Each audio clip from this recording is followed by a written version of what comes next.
So, welcome back to the Raising Our Vibration podcast, where we explore higher consciousness through spiritual practice. And today, Stephen and I explore the question, are you falling prey to spiritual materialism? So, first off, let's define what we mean by that. So, spiritual materialism is a term that was coined in 1973 by Trungpa Rinpoche, who was the founder of the Shambhala Center here in Boulder, and also the Naropa Institute here in Boulder, where I am, and legendary teacher, not without controversy, but with tremendous insight. And in his 1973 book called Cutting Through Spiritual Materialism, he defined a very important point for spiritual practice. And that's what we're going to discuss today. So spiritual materialism, just in a nutshell, is anything that reinforces egoic consciousness in the guise of spirituality or being spiritual or spiritual practice. So he describes this in three different ways. So number one, we could have a physical example of this. So where you, and this is so common and we all can fall prey to this, is where we are constantly buying the latest spiritual books and going on the latest retreat and taking every new course and kind of collecting spiritual possessions. Okay. And as a way of building up our sense of I'm a spiritual being, I'm on a spiritual path. But really what that does, and certainly all those can be used as skillful means. So everything we talk about here in all three categories can be used as skillful means. But what he's talking about is when we relate to them in a way that reinforces egoic consciousness. So again, we're collecting spiritual possessions instead of collecting, say, other material possessions. We've really just continued our consumerism, but now we're buying spiritual stuff. Okay, and it has the same effect on consciousness. So that's number one. Number two is psychological materialism, and that's where we identify with a belief system or a technique or spiritual practice or some way of thinking about the world or some spiritual group that we identify with, like say Buddhism or Christianity or whatever. And of course, these can all be, that can be a part of a rich spiritual practice. And we can use it kind of in the same way of collecting initiations or spiritual accomplishments or moving up the ranks in our spiritual order, or it can show itself in many different forms. But the basic idea is we are building up our sense of identity and making ourselves kind of special because we have the right practice or we have the right belief system or whatever. So that's psychological materialism. And then the third, and this one can be really difficult to see in ourselves, especially in our community where we're really focused on biofeedback and spiritual states and so on. So the third one he calls spiritual materialism.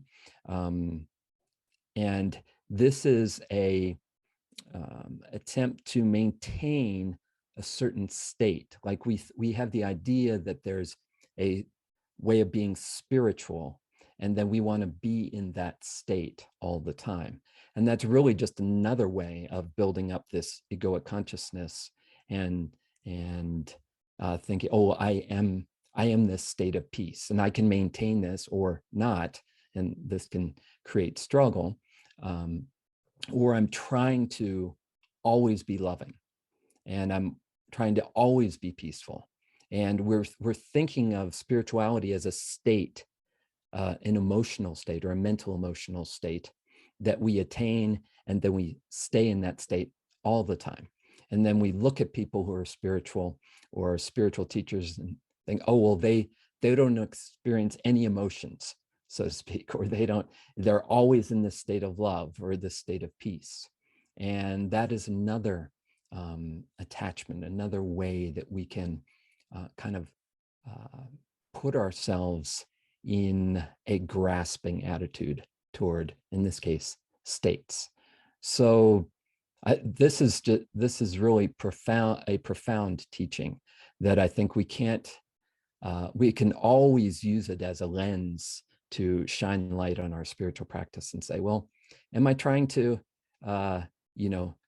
know everything that I possibly can about spirituality, as if collecting knowledge makes me a spiritual person, or attainments or titles or the ability to stay in one state all the time? All of those ways are ways that we can build up egoic consciousness and miss the heart of what all those skillful means are about, which is helping us to realize and recognize our essential nature as awareness itself.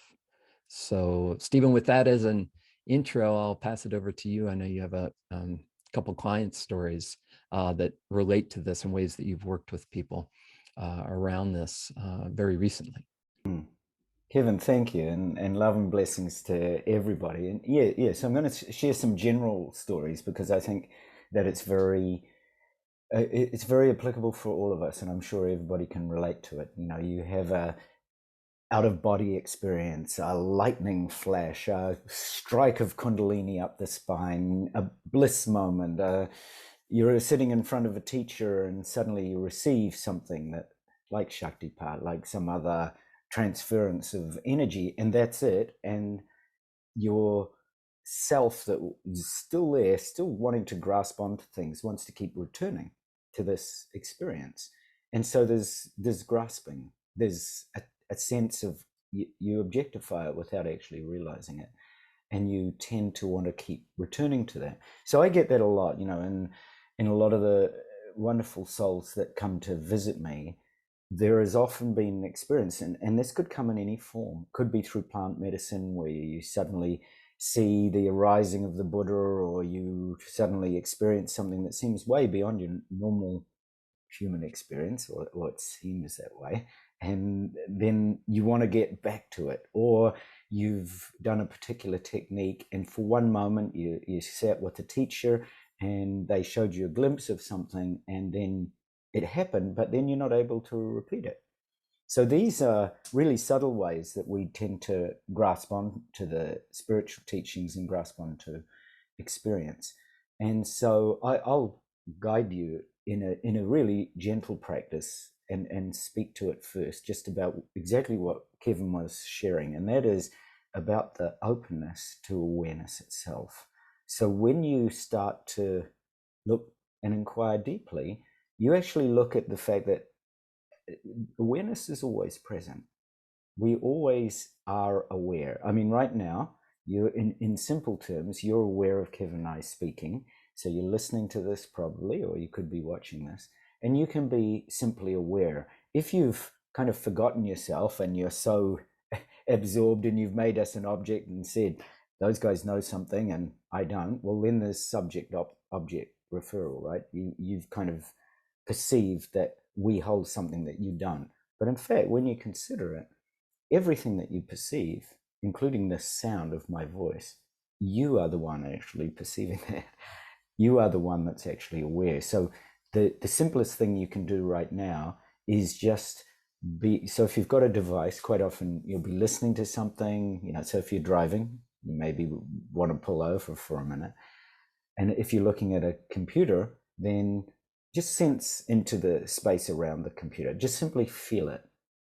All you're doing is feeling into a space. It's just a felt sense of spaciousness. Now, space is really useful because there's no edge to space, right? If I said to you, okay, sense into the space of the open sky, or you're out in the sky under the stars, and I said, sense into the space of the cosmos, right? You don't say, oh, well, look, it starts here and it finishes there. We tend to be able to relate really easily to sky experiences or the the open sense of the night sky, it seems to speak to our heart of openness, right? Just this sense of allowing an open and no edges and boundarylessness.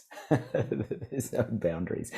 So in a simple way, all that we're doing together, because this is together, right? This is your wisdom that's speaking, not mine. Because the moment you shift perception, you go, oh, that's right. There's space in the room even, right? And then there's space beyond the wall. Space is not bound by the walls in your room. And so there's space beyond your walls. You can even perceive that. You can sense outside, maybe to your neighbors, or you can sense out beyond even the neighbors. Maybe you can sense into your vast community, and there's a sense of the sprawlingness of houses and cities and communities. And so you can sense that. It's almost pointing straight back to us all the time, that this vastness is there all the time. And then you go out beyond that, and you go out to the earth and nature, and we can all relate to that. And then we are aware there are stars, and that there is an infinite universe that's, that it's often described, if you put the sun in our solar system into a grain of sand, what would the rest of the cosmos be like? Well, it would be these billions and billions and billions of grains of sand that go on endlessly. Like, it's that vast, right? So, and our perception has a lot of difficulty in actually sensing that, but you get the idea. You just keep unfolding this sense of limitlessness. Now, the moment you're doing that, of course, what you're starting to do, if you let that just unfold easily, is you're starting to come off this subject-object based awareness and or thinking, and go into this boundless awareness where you're just simply opening in a really, really basic way to a potential, right? You're just opening to the potential for your heart to open, to allow, to be present to something beyond concept, right? Beyond your stories of your past and the stories of your future and your ideas and your concepts. You just, for a moment, you're actually just pausing, and you're actually allowing space, right? Because in a kind of way, by guiding you to perceive space, Kevin and I are just gently coaxing you into asking, what is space, and how do you perceive it, and what is the awareness that is aware of this space? And it's really gentle. It's just, there's nothing particularly special about it. It's actually there all the time. And what's happened is your perception is just slightly altered. Just for a moment, you're aware, oh, right, I'm actually not aware of this limitless space all the time. Most of the time, I'm focused on my computer, calling my friends, checking on social media, watching the news, watching a movie, having a drink, driving my car, right? But you're simply not aware of this vast and limitless spaciousness all the time. So all we're doing is asking you to just pause and be open to a simple opportunity to actually simply be open. It's kind of such a simple secret. I think that's why the Buddha went back into the forest, Kevin. I think he just realized that if you just said to people, just pause, just be open, simply be open to what's present. And when you are simply open, there is no boundary to that openness, because openness is, that quality of openness is just open. So we don't recognize that because of those three levels of grasping or attachments, right, to possessions or things or psychological attainments or states. Exactly. We're always focused on those as objects that we're trying to grasp and have and make as part of this thing that we think of as ourself. Yeah, exactly. So when you're listening to this, you probably say, oh, okay, I recognize all that in myself. I can see how I grasp in these different ways. How can I go beyond that? How can I do this simply? Now, Kevin, you've mentioned Chogyam Trungpa, and I'm going to mention another famous teacher, Dilgo Khyentse Rinpoche. I've been very fortunate over the years to have received lots of guidance in my dreams, and one of the things that I'm going to speak about briefly and do this short guidance for is just the power of love and devotion, right? When we think about portals or ways to access exactly what you're speaking to, Kevin, which is this boundlessness, which is this openness, right? That has no limits. I think as you're listening, if you go back to a time when you felt real love for, love for a pet, love for a family member, love for a partner, love for a moment in nature, right? Sitting on the lake when there's this beauty that opens up. So I think everyone can relate to this simple aspect of love, that love in those moments seems to have no boundaries. It's purely open, right? It's purely open, accepting. It's not a state, right? It's not an emotional state, which we often confuse. Yeah. It is that openness to another, right? That openness, complete acceptance, complete embrace of everything. Complete embrace. And this is where the term unconditional love, people might listen and say, how can it be unconditional? But actually, in its simplicity, it just means complete openness. There is the kind of love where you have an object of love and you tend to want to keep that object of love. That's different. What Kevin and I are speaking about is this simple openness, this simple allowing of whatever. And this can also be not just a family member where you're really truly unconditionally loving towards your daughter, for example. It can also include your thoughts and feelings and perceptions, where you're actually unconditionally loving towards whatever arises. So you treat all your thoughts and feelings and perceptions like your children. So Dilgo Khyentse Rinpoche spoke about this precious practice of devotion and love. And he wrote a number of books, and also in many of his teachings, including some of the ones I received in Dream Yoga, were all about unceasing devotion. We're all about unceasing love. We're all about bringing into our practice a devotion that is timeless and endless. And then when it takes root in us, it actually pervades our entire being. So that timeless essence, that boundlessness of love or devotion comes and really fills our entire being. So we actually have a felt sense of this boundless love all the time. And the quote he often speaks about is that it's said in all the ancient teachings that the Buddhas, or if you're a Christian, the Christs, or if you're a Muslim, Muhammad, or any of the great beings, whether it's Mary Magdalene or Kuan Yin or any of these great extraordinary beings, that all of those beings achieved their union or enlightenment or perfected relationship with God or source or awareness or pure unbound consciousness through a reliance in love and in devotion on some person, on some teacher, on some body to whom they simply opened this sense of love and devotion. And they're talking about in the same way that when they actually practiced this, they developed an unceasing devotion, a boundless devotion, a boundless love.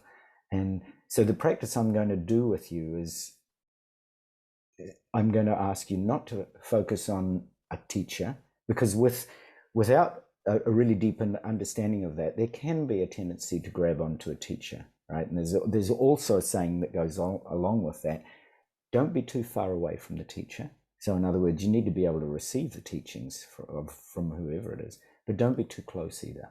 So don't be so close.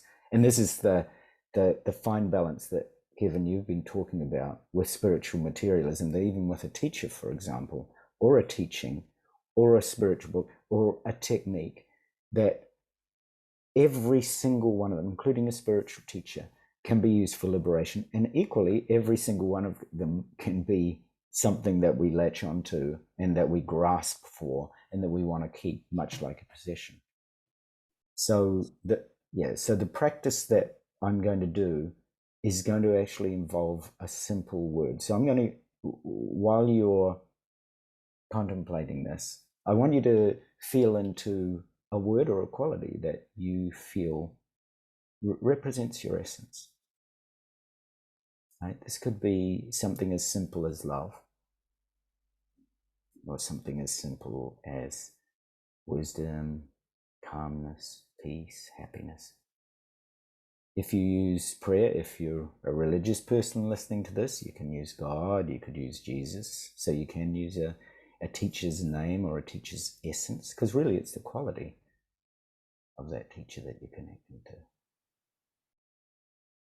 And equally, if you do mantra practice, you might want to use a mantra like Hong So or Soham or Om or any of those practices.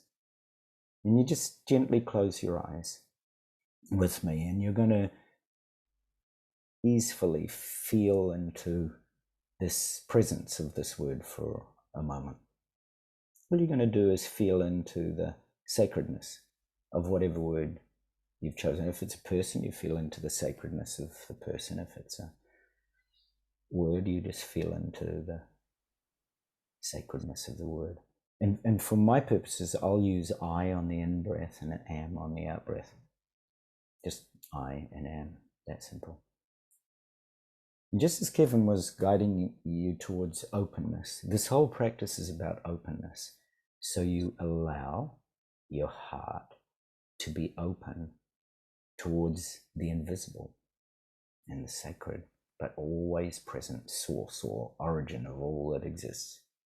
Whatever that means for you, whatever word you use, or whatever essence, you're simply allowing your heart to be open towards the unnameable or the unknowable. That there's the potential to go beyond concept and just simply directly experience the invisible and sacred. So as we're doing this, whenever you become aware of a thought, no matter what its nature is, you're just going to let it go. You're going to surrender. And you're going to use this simple sacred word to help center you. So this was a practice I learned when I was very little, the centering prayer of the Carmelite tradition. So the sacred word, as I've said, might be love, might be peace, could be a short phrase, be still. And I'm going to use I am.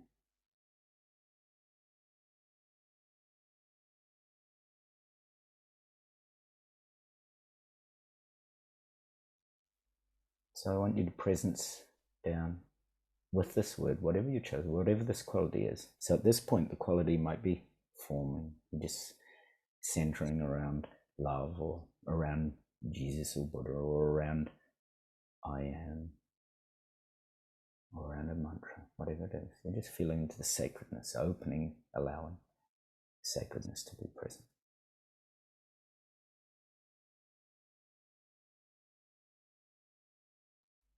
And your back is comfortably straight. Your eyes are closed, as I've mentioned. You've pulled off to the side of the road if you are driving.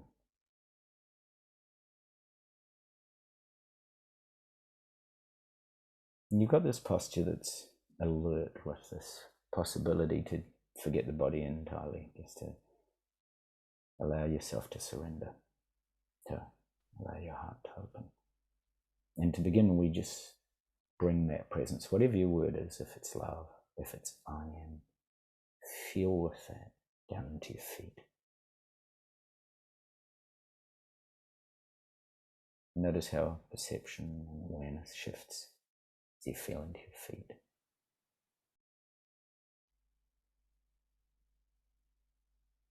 And then feel that same presence, whatever the presence is, whatever this quality, savor this quality of love or I am or stillness as it flows up your body, up your legs, into your hips and belly. Feel it in your hands too. It's quite an incredible opportunity to feel love or peace or serenity in your hands. Kevin and I often speak about this extraordinary way of checking in just through the hands, when the hands are softening and open like clouds. Then there is opening.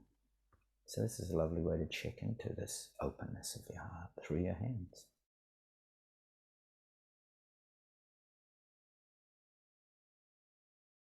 And equally, check into the clarity, the uprightness of your spine, back comfortably straight.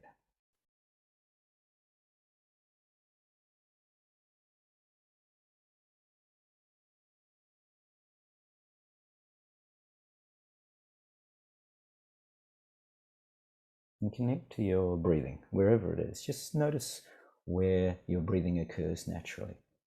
Might be at the tip of the nose, might be in the chest, might be in your belly.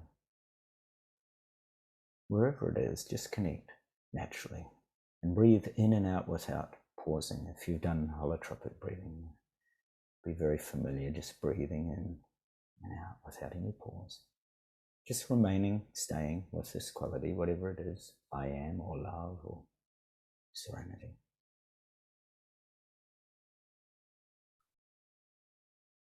Whatever the quality is.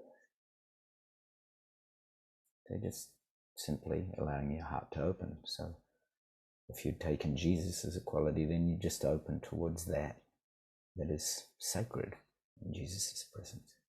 You're just allowing your heart to open to this quality.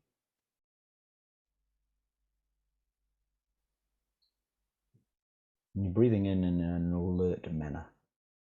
The breathing's just loud enough to hear yourself. And you're breathing out in an automatic, effortless way.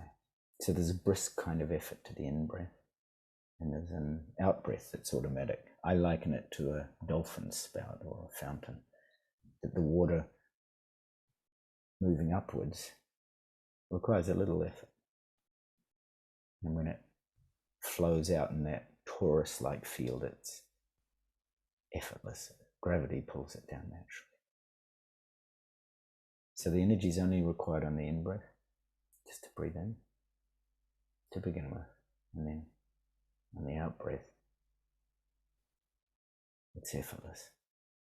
So this is just a way of bringing that intention to begin with. This intention of this quality of love or peace or calm happiness.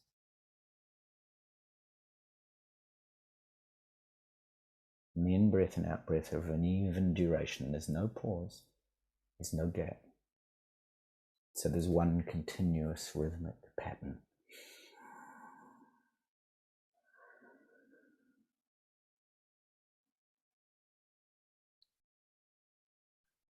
Throughout the duration of this deep presence, we're going to synchronize our breathing with the word or quality that we've chosen. So if it's I am, it'll be I on the in-breath and am on the out-breath. So that's a practice I'm doing. And if it's love, it might be just love on the in-breath, love on the out-breath, with a sense of allowing your heart to be open to this quality of love flowing on the in-breath and this effortless love flowing out on the out-breath. It's that simple. That's all. Use the same word or quality for each cycle of in-breath and out-breath. So if it's I am, it's I on the in-breath and am on the out-breath. When we connect with our breathing like this, there's a deep present moment awareness that opens as we allow it, and our sense of clock time tends to vanish. You might not have even been aware of the time that's passed already. So there's a sense of timelessness that's opening. So just allow your heart to open towards this quality, this invisible and sacred quality, but always present source or boundless awareness that always exists. It's always there. It might have been deep in your background, and maybe now beginning to show itself in your foreground. So you're going to do this in absolute silence now. This simple, continuous cycle of breathing. It's whatever you've chosen.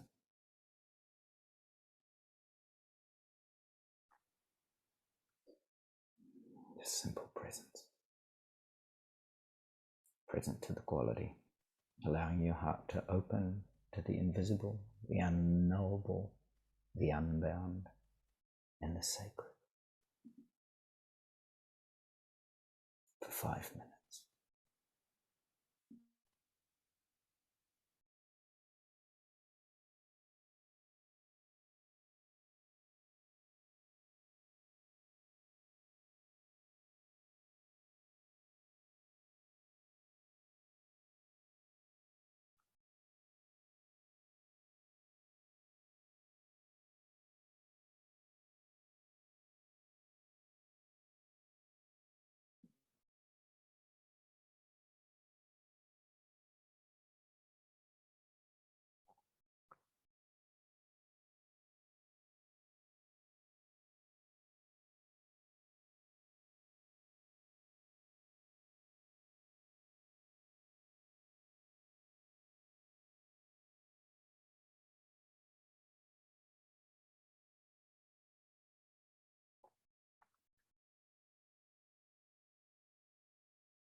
And now simply take your attention off your breathing.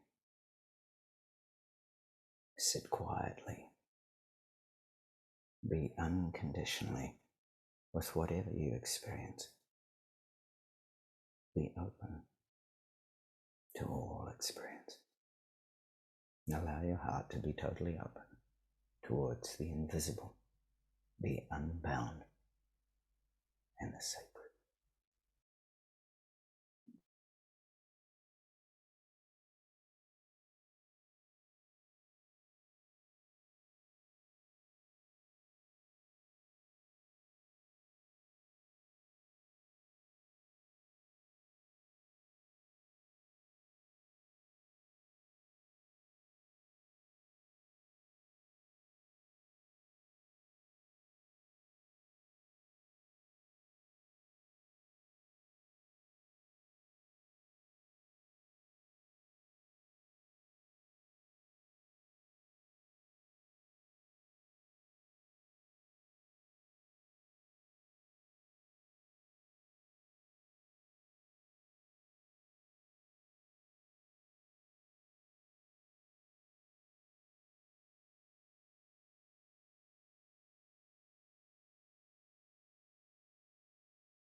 Slowly, very slowly, open your eyes as that quality, that love, that serenity, the peace, the presence of Jesus, the opening to the sacred. Take in everything that you see around you with the deepest gratitude and appreciation for the sacred in every moment, with this sense of love and awe and delight and innocence, with the freshness of every new moment. As you go about your day, simply bring your open heart to every moment, to every person, with the same sense of love or calmness or peace, devotion, tranquility. Simply be that presence, the I am presence, the presence of whatever quality is here right now. feel into the beauty and the richness of every moment. Feeling how every moment arises from this pure, indivisible, boundless, timeless, loving awareness. So thank you all for your boundless and limitless awareness, and for the love and devotion you brought to this practice. Thank you, Stephen, for that beautiful practice and for that example of how using breathing a sacred word as a skillful means that quiets the mind, quiets egoic consciousness, and then awareness shines forth. It's always there. It's who we are. But when the mind is quiet, egoic consciousness is stopped grasping and seeking. Awareness shines forth. So thank you so much for that guidance. And thank you all for your practice. Thank you for watching and listening. And if you enjoyed that practice, it is will shortly be on the ROV meditation app in a 24-minute version that you can practice along to. And if you want more information on that or on raising our vibration courses and books, you can visit raisingourvibration.net. We'd love to have you join our community of practice. So thank you all, and bye for now.